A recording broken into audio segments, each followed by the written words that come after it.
Hi, marketers. This is Dots, and welcome to the Marketing Leadership Podcast. With me here is Corey Coates, CEO at Podfly Productions. We will be discussing the kind of B2B content marketing, the one that serves brand executives. Very high level. If you're listening and you're not a brand executive, please stick around. You probably need this more than the executives that need to market to other executives. Corey, welcome. How are you doing? Thank you, Dots. Doing well on a sunny day in Montreal. Absolutely. Sunny day in Calgary as well. Sunny meets sunny.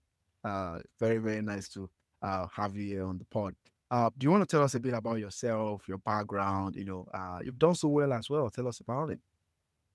Thank you. I've been the CEO and co-founder of Podfly for the better part of 10 years now, and I've been in professional podcasting for, I think, more than 15. I founded a company on the notion that they could be a support system for executives and brands that want to have podcasting be part of their media mix. And we have enjoyed building a team of 30 across 6 countries and Wow. enjoying working with some of the most wonderful clients I've ever think I could ever work with. And by that, I mean not necessarily the brand themselves, but Mhm. more focusing on the executives that we work with and the people that are directly related to those projects. Hmm. Interesting. So in terms of the topic here, again, I know it's a little bit of when I was thinking about it, I thought, yeah, this would be an interesting one to, of course, look at, and feel free to, again, reflect on your own experience, which is kind of my own experience for the past. I've not been in the business as long as you when it comes to multimedia production. Maybe for podcasting, three out of a 13-year marketing experience.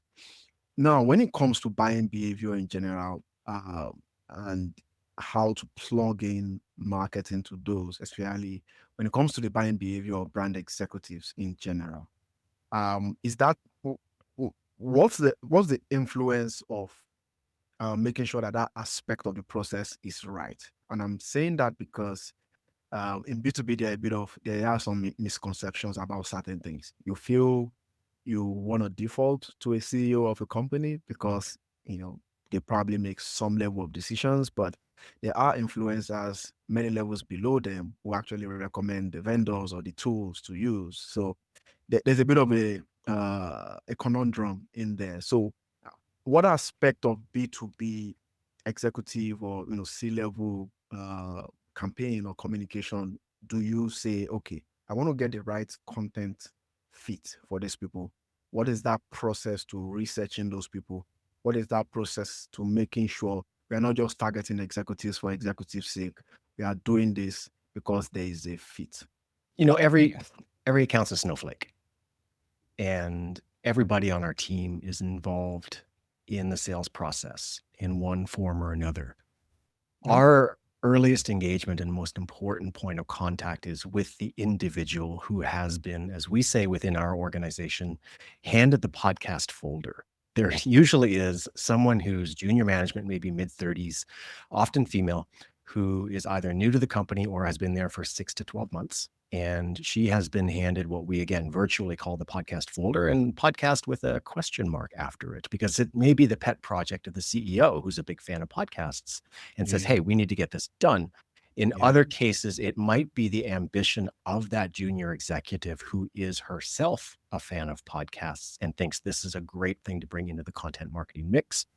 Or even further, it might be one of the business units of a larger organization that has decided that, hey, a couple other BUs have got podcasts. We want one too. So that's usually how they land in our inbox or how we're targeting them to say we can initiate that conversation. And then the second stage, and this is really critical for us, is we never treat that individual like the organization. We treat that individual, and we have in our motto Mm, that we're a different kind of podcast company. That word kind is there very intentionally because we yeah. approach every stage of this relationship with that junior executive with kindness first and foremost, because she is either bringing an initiative that maybe is not part of her actual job, and we hear that all the time. This is not my job, but I'm Mm, supposed to have this podcast get off the ground. Or further, I want to bring this into my field of work because it's an opportunity for me to shine, maybe to make a name for myself within the content marketing department of the organization. Regardless of that, understanding and focusing on her needs first and foremost enables us to understand what are the next channels as an organization that we need to navigate through in order to get the budget set, get the content approved, and most importantly, have this supported by and evangelized by the larger organization. So through that strategy of kind of navigating what is the nebulous corporate web that we have to walk towards the yes, means that we've also established relationships along the way that begin the renewal process. And now we can focus on the secondary and tertiary effect of the podcast in our mind, which is let's make a really great show. Duh. And two, let's get it marketed out to the world in a way that it's creating what their KPIs are. And again, Dots, in many cases, they're coming to us not knowing what those KPIs even should be. Like, what are we looking for out of this podcast? So part of that is even in those initial phases, designing with them. What is it we're trying to accomplish with this content? So again, it's establishing, first of all, that individual relationship with that executive so that we can understand what her needs are going to be through this process, who she's got to answer to, and who we're going to ultimately end up answering to. Interesting. And no, this is just a side joke. If you have an enterprise that approaches you with an already made plan of what they want to do with their podcast, then you need to tighten your belt, because if that happens, then there will be more questions going forward. Which I guess is good for the industry. I mean, you want to get better at what you do, but you want to say something to that? I think we've seen a lot of people come to the table. I make maybe not the best analogy when we start working B2B. And people are coming in at different stages during their pregnancy, right? So we like to imagine a company is coming in. Here's the ideal client for us. They walk in, it's a nice couple. They've decided they want to have children. And they sit down before they've even conceived to look at what that might mean. What are the processes that we need to consider? What is the nutritional considerations? All of these wonderful things about having children. Then we have those that are coming in going, whoops, I think I'm going to have a baby. And we tell them you're pregnant. And our job is to get them through this process. And the third, of course, is, and all too often, the organization rushing into the emergency room, busting, going, the baby's coming, and Podfly's there to deliver it into the world as safely as possible. So the sooner that we have them in this parental planning or gestation period, the better. In many cases, I think what you're referring to is a lot of companies that have come already with the podcast plan in place and no experience having made this content, telling us what the best practices might be, when maybe there are some generalizations that apply across the field. But in a lot of cases, Dots, we don't know yet either. So I'm pretty surprised that they do too. Makes sense. Now, another thing is, I like that you mentioned that fulfilling podcasting as part of a content marketing strategy. Now, with my experience with executives, not many, in fact, literally 2 cases, you've done so many. There's always the context of having some sort of a hub content strategy, having some sort of a hub where it's like executive insight, so executive hub or leaders hub, or whatever big grammar we are looking at here. And then this hub is mainly as folks like Joe Politi will call it, a media company. It's a platform that's got all kinds of content in there, and podcast, contributes to that as well. Have you had any experience in that world? How does all these kind of content pieces fit together to reach the targeted audiences, which are the executives in this case? How do you pun intended, connect the dots? A bunch of ways. First of all, we're always welcomed into the bucket now as a podcast. It used to be we were outside of the bucket, right?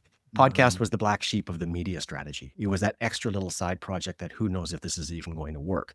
Podcasting is becoming more centralized in that content marketing strategy for an organization. So first of all, it's great to be part at the grown-up table in this conversation and being put into that content bucket. What we've found is that we've been able to flip the script quite a bit in terms of the content that we're able to generate out of it. There's a word that I've banned in our organization, and it's repurposing. We repurpose nothing. Everything is made for a purpose, and it's made for a platform and an audience. And within this hub, what we found is hyper effective. And to give you a real world example, we'll do a podcast for, say, NASDAQ, and we will have a 45-minute conversation with a high-end 5-star general, about leadership. And within that conversation, it's going to end up being cut down to about 15 minutes because it's a podcast and they're executives and they're busy and they don't have time to listen to a 45-minute interview on something. Plus, it's a narrative storytelling series. So that individual was brought in for the purpose of supporting the narrative. However, what we have is a 45-minute, at length, in-depth, high-value conversation with a 5-star general. Are we just going to throw that on the cut-in room floor? No way, right? We're going to take that and we're going to generate a white paper. We're going to put together an article out of that interview. We're going to write around some of that subject matter and even tie it back to previous episodes of that podcast. We're going to use this now, not as like, let's just put a transcript up of it and hope that people read it. Let's write it for the executive. Let's find the channel that it's the best fit. And it can stand alone as an individual piece of content. So we're always thinking about what did we just put on the cutting room floor for the expediency of the podcast episode? And what can we put back on the desk and turn into a featured piece of content that they can use in their marketing channel? So what we're giving them is not just, here's a podcast episode that can be very expensive and maybe doesn't have the ROI. And we're going to get compared to a lot of other performances within the CMO's scope. Or we're going to give them 5 or 6 pieces of content out of that single buy on that single episode, all of which is drawing new people in, is hitting their KPIs on different platforms. And they're thinking the podcast is actually central to this. It's that conversation that can spawn into 5 other pieces of content that values us. Yeah, you're right. I will not say I am there yet for this podcast thing when it comes to repurposing or not repurposing, but we do a few things. We post into groups, very manual process at this point. Every episode we have the media for those groups used as well.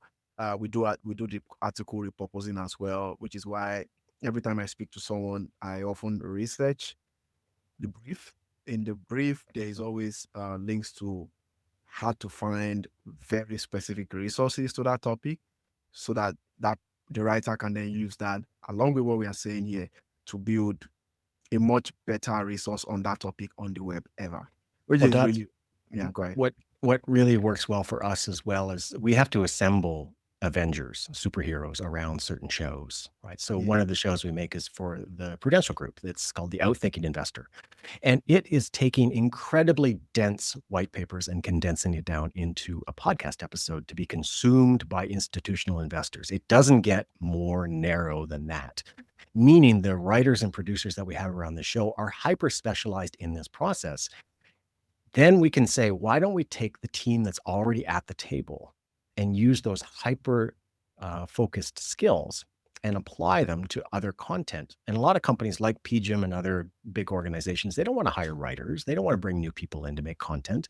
They want to outsource as much of that as possible. So the sooner that we can have a qualified team that's already working on that subject matter, that's part of their media strategy and part of their content arc, the more cost effective it is for them. Makes sense. Okay, so another question here is the aspect of partnership as a strategy for, again, marketing to executives. I thought about it. I said, if executives are not useful in B2B on what tool to choose for a specific initiative, or what B2B product to use, let me put it that way, then they should be useful for something. And that's when you have strategic partnerships. One brand partners with another brand, it becomes a big media event. The executive is on CNBC, hopefully, and so on and so forth. Or brands working together. Like, is that something that you've done for clients? Are those, I guess, tactics useful if you've tried them before? Do you want to tell us about that, or is just me being crazy with my thoughts here on the episode? Dots, I'm sure that you have no crazy thoughts, though I've not met your wife and I don't know what she has to say on the subject yet. I can tell you this. We have been experimenting with this, but again, with delicacy, because our Okay. collaborations with brands mean that we have a very focused relationship. When we want to bring a third party into that relationship, then that necessarily alters the way that we're going to communicate, the way we're going to work together, and it might even affect what our long-term relationship might look like. If I'm making an analogy here to actual relationships, it's not a coincidence. It's because everything is a relationship to us. We worked with a fintech company out of Finland last year, and we built a podcast series called In the Hot Seat, where it was a fintech conference, and we, because it's Finland, helped them build a sauna in the conference with microphones. And it's where we conducted all of the podcast interviews during that fintech show. So it was a glassed off sauna, and it was a sauna. It was literally hot in there. So guests would come in the hot seat and work with Infuse and conduct interviews with the CEO. What was important, though, is the secondary effect of that was they were hoping to develop relationships and partnerships with people within the field where the synergies were in alignment, and having them with their guard down in that scenario where they're kind of they're literally like in a fishbowl sauna in the middle of a conference conducting a podcast creates this common ground where they could start having conversations about what some of these relationships might look like thereafter. So that's actually borne some fruit, meaning that in the next few months, we're going to see that that organization, that fintech company, is going to be doing partnership content with people that they met in the sauna, right, in the hot seat, in that artificial social situation. So we're always thinking about how can we do this in a way that isn't, hitting your LinkedIn inbox and flooding you with a bunch of Zoom calls. Can we find a creative and a different way and sort of a fun way to get these people together and having these conversations that maybe leans into something that's a shared experience and ends with them having a relationship that's already started off on a great foot? That's a very good use case. And being delicate, I understand that as well, because these things take a lot of time and effort. When things go right, the customer is right. When things go wrong, the marketer is wrong. It's just human nature. And if you're married, you can relate. But see, how do I put it?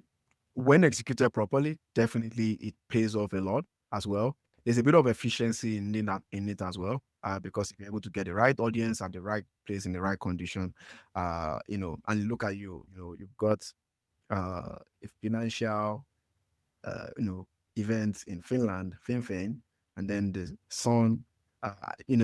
There are a couple of all those little things that you could leverage to actually tell a story at that level in a way whereby people will drop whatever they are doing. Executives are busy, and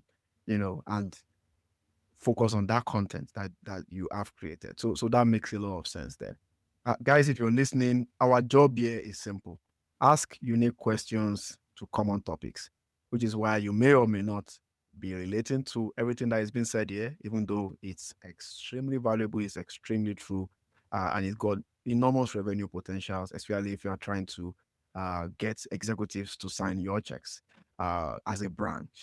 So please, just asking, share. There are a couple of other things that we ask as well, but top of mind for me is share. So if you share, somebody else sees this, hopefully it gets to one boss, and that person is able to embrace this kind of strategy to get their colleagues onto their brand. I have one more question for you, Corey, but before then, it's going to be the Dots Rapid Fire. But before then, a very quick word from our sponsor, and when we come back, we'll run through with the Dots Rapid Fire.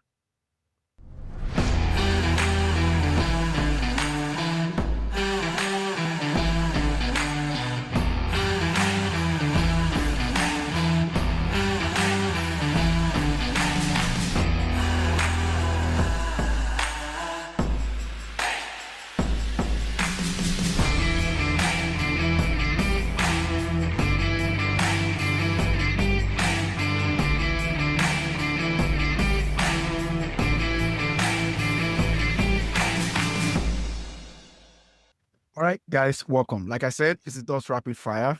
It's the marketing court of law. So right now you're in the witness stand. Corey, are you ready? I guess. First question: what is your favorite marketing metric? And I don't want to hear sales or revenue. I don't know if it's a metric or not, but it's brand affinity.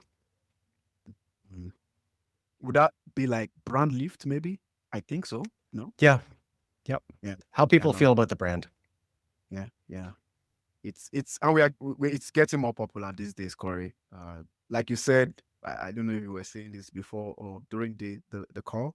I think it's during the call. Marketing is now the head of the corner. It was once the rejected stone. Just as that is happening, it's also expectations on people. People are looking more to things like engagements. People are looking more to things like brand affinity, loyalty, and we are now slowly moving away from the heavy performance marketing of clicks, conversions, cost per conversions, and just trying to look at all the attribution, the obsession around that. So that makes a lot of sense. Okay. Second question: how long do you use social media every day? Because my team makes me go on LinkedIn, maybe 30 minutes tops. Wow, that's impressive, actually. I have things to do, man. I know. Somebody listening or watching, don't we have things to do as well? But you're right. It's excuse me, except if you're using it to reach out to executives. Yeah, it's something that you just have to manage your time. There are just too many things fighting for attention these days. I play in the 1 hour space, even though I use YouTube all the time. But just checking stuff, yeah, maybe 1 hour. What I do now is once a week, I'll just go 2 hours on the feed, and that's it. Until the next one. Then I just create content. I don't need to. I'm not the one bothered about likes or followers. I create the content I like. And wait a minute. Now you hopefully, said YouTube. Is YouTube part of the mix? Because at night, no, YouTube is I'm not in my part of it. jammies and I'm watching YouTube with ice cream for like 2-3 Yeah, no. hours. So- YouTube is not part of the mix. It's okay. probably it's worse for me than you. Okay. I've got YouTube Premium and I've got YouTube Music. Insane, level of paying bills there.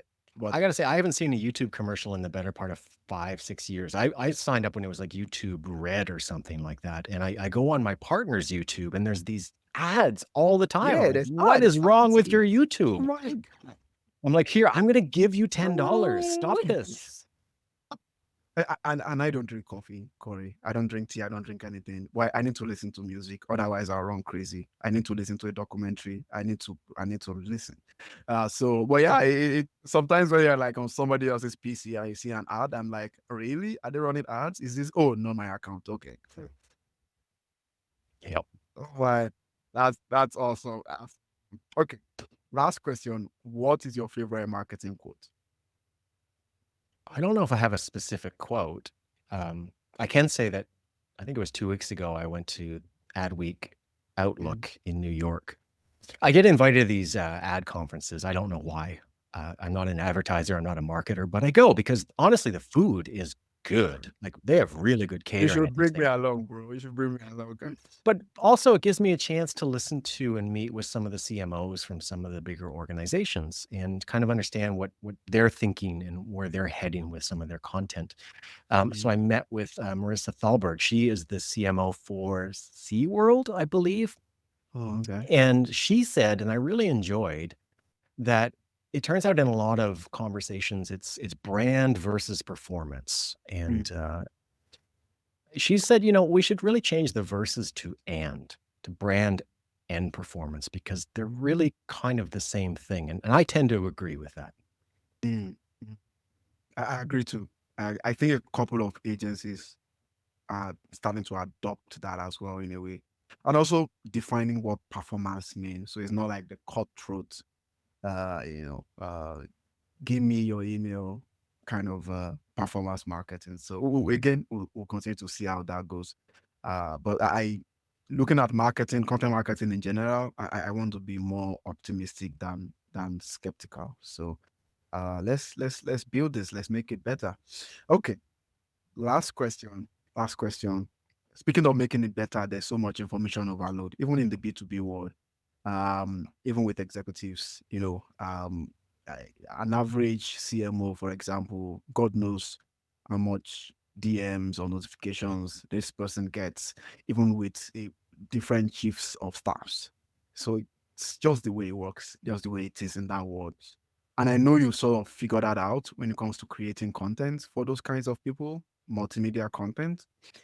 How do you do that? How do you help cut through the noise and get through exactly to executives and capture their attention? An attention which is it's lower than the average attention span out there. Um, Leave them alone. It works every time. Mm. I want to be left alone for most of the time, honestly. And Ah, it's yeah, not to say, hey, just ignore them and they'll just yeah, come to you, right? yeah, I But can feel. I do. being who you are and being great at it is the first and most important thing that we can do every single day. And then second is just a quick, hey, I'm here is Yeah. enough, right? I've stopped reading email. It's just a waste of time. Anytime I get a bunch of LinkedIn messages, I know it's not for me. Maybe it is, maybe it's not. So again, I just try and respect these executives the way that I expect to be respected. And that's first of all, considerate of their time and attention. And then, hey, if it takes you 6 weeks to get back to that email with me, I'm down with that. I'm not going to pester you for the next 6 weeks that you haven't responded to my email. Yeah. I loathe phrases like, hey, just moving this up in your inbox. And it's like, I saw your message. Okay. I'll get to Mm. you when I get to you. And the reality is that in our industry and the folks that we're working with, as mentioned, they got handed this folder. This is not their actual job. This isn't the thing that they got hired to do, and this is not their priority. They Mm. also brought us on board to offload some of this responsibility. So for us, part of that is to just let them be, let them go through the process in the time frame that they like. If it's a long sales cycle, sometimes it's years to develop a partnership with a company. I'll take it. I'll Mhm. sweat it out. And the reason being is that a 2-year sales cycle might lead to still a 7-year partnership as a provider in their system. So the reality is that when it comes to how I'm trying to get their attention, I'm not looking for the same style of attention as someone who's maybe selling a quick service that's going to be executed and finished in 3 months. Mm. I'm looking for being your friend that you can text anytime about your content. You have Mm. some thoughts, you have some feelings. I want to be your favorite person on the calendar. I want you to go through your calendar and look at those meetings and go, ugh, ugh, ugh. Oh, Podfly, ugh, ugh, ugh. Podfly, I want to be the favorite meeting. And we've had executives say, it's like, oh, thank God. I can breathe, I can drop my shoulders, and I can have a great conversation with people who get what I'm trying to accomplish with this thing and also deliver what my boss needs to see. And then in the end, make a podcast that is turning heads. We get that call all the time. The VP has been listening to the podcast. It's like, yeah, because it's really good. Like we're making a really good show. In the meantime, go back to work. I know you have things to do. So my advice is leave them alone. That is a very hard advice. Probably the biggest thing I've learned on this episode already. It's incredibly hard. Maybe not for someone like me, but for those listening. How do you do that in the midst of KPIs? How do you do that in the midst of pressure? How do you? Which is why a lot goes on in the B2B world these days, because it's still a cold recession. We're in the second year of a cold recession. This being recorded, February. So it's. But I think ultimately, you're getting a more mature, and it's crazy to say that, given that advertising has started since like the 13th century. uh, we are going to begin to become mature as for marketing leaders, as to business leaders, on what to expect, on what the natural course of a product market fit is supposed to be, and the things around that. So hopefully that helps in a way. But yeah, leaving them alone, that's very, very key. Very simple as well. 3 words: leave them alone. We'll see how that goes. But yeah, great job with what you're doing. Thank you so much for being here. Thank you for so much for sharing your wisdom on this topic. I know it's a little bit again, like I said before, it's something, if you're listening or watching, may not have been exposed to before, because everybody is talking about AI these days and nothing else. But yeah, it's really, really, really useful. It's really, really, really important if you want to up your game as a marketer in an enterprise. So, where can people learn from you? Where can people find you? Where can people follow you, Corey? Podfly.net. That's the easiest. You can find us, me, them, everybody there. All right, that makes sense. If you're watching this displayed out there as well, please do follow. And if you're too busy, maybe they can help you as well. Please do that. Go to them. Guys, Kaswa will do it here on the podcast. More of these on dotslovesmarketing.com. That's dotslovesmarketing.com. You also want to subscribe to the Marketing Leadership podcast on Apple, Spotify, and YouTube. Just search Marketing Leadership and you see it out there. I would like to thank Desk Rig, Content Allies, and Listening Network for their support. Till next time, guys, connect the dots. Thank you for listening to the Marketing Leadership Podcast, brought to you by Dots Loves Marketing. There will be links to any resources mentioned in today's show notes. If you enjoyed this episode, please leave a 5-star review and be sure to subscribe so you never miss an episode.